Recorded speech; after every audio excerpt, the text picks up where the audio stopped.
Hello everyone, my name is Rhys Phillips from Strategy First Financial Planning, and I'm here today to present part 3 of our ongoing webinar series, and the episode I'm covering today is called Actively Disciplined.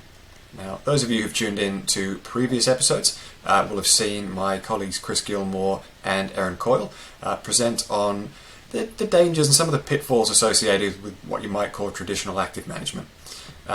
Today I'm going to take a slightly different tack, and building on what they've told you about the way Strategy First avoids those pitfalls, I'm going to show you some areas where being active actually can be a very positive thing for your investment management and for your broader financial journey. The first thing to think about is where we focus our attention. So activity can be great as long as it's focused in the right areas. This little sketch here, I'm hoping illustrates the point quite clearly. There are plenty of things that matter and plenty of things you can control, but there's a very small overlap between the two, and that's really where we need to focus our energy. Now, that's not necessarily easy. The world we live in is one that punches us in the face with noise at every opportunity. We constantly hear reports on the media, we get things from our friends, our family, our social networks, and what can be really difficult is sifting through that noise, realizing that within that noise there's a subset of actual information, and an even smaller subset of things that are actually useful. So maintaining your focus on that small amount of useful information can be very difficult. And acknowledging that it's easier said than done, that's where your financial advisor comes into play.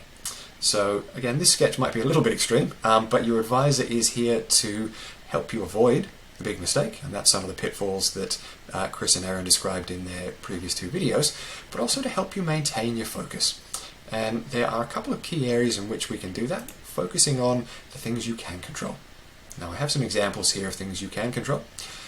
Your objectives, your risk profile, your investment time frame, the amount of diversification you've got in your portfolio, your cash flows. They're all things that fall well within the bounds of what we can control, and they all have a meaningful impact on what your overall experience is going to be from an investment perspective and broader financial journey.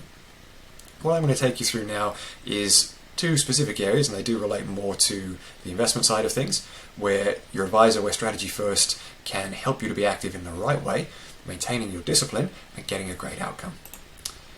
The first is by focusing on the long term, taking the long view. Many of you will have seen this chart or a similar chart before. What it shows is the Australian stock market over the last 120 or so years, and not all, but plenty of the nasty events that have occurred over that time. Now, when you're in the middle of these events, and as you can see they occur with quite alarming frequency, the temptation is there, the understandable temptation, to let emotion take over reason and panic and make the wrong decision. Now, it's a very understandable position, as I said, but if you have the discipline, and that's where your advisor can help, to avoid those kind of emotional decisions, to avoid trying to outguess the market or avoid what's going on, avoid the negativity, then you can have a really positive impact on your portfolio over the long term. As you can see here, the upward trend in this market is pretty significant and it's very consistent. So if you're allowed to step back from the short-term noise, stay focused on the long term, you can enjoy this upward trend and get a much, much better result out of your portfolio. How we help with that really focuses on what comes down to the drivers of return. You can see from this chart that by far and away the biggest driver of return is asset allocation, and that's closely linked to your risk profile. Small little contributions from investment selection and market timing. Needless to say, we focus the majority of our energy here on the asset allocation and risk profile section. We work with you to find a risk profile that suits not only your financial situation but your broader emotional tolerance and ties in with your objectives and the things that you want to achieve. And we design an asset allocation that fits with that is meant to work you through the long term. It's not something we want to chop and change on a regular basis. It is there to provide certainty over the long term and give you a robust outcome. Now, that's a very fantastic starting point, but it's also important that we actively keep you on that path. And we do that through the regular rebalancing that we employ across Strategy First portfolios. On a regular basis, when your portfolios move away from that strategic asset allocation, we rebalance them back to it, and we do it in a very unemotional way. There are thresholds that we follow. It doesn't matter what the market has done in the interim, we rebalance you back to that long-term risk profile and asset allocation because we know that barring a big change in your objectives, that's the best place for you to be invested.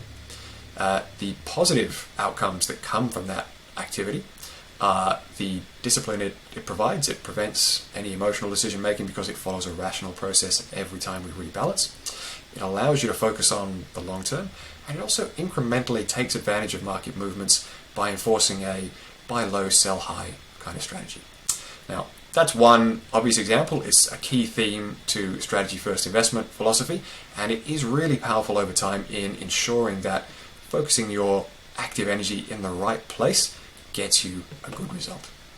I'm going to sign off today. Now, if you have any questions about any of the topics on any of the 3 webinars that you've seen, please don't hesitate to contact your advisor. We'd love to talk to you about it in more detail. We will also be running a client webinar in March this year, where we'll have some special guests come along to answer your questions, to have a bit of a discussion of some of these concepts, and really reinforce the value of advice in your journey towards long-term financial freedom.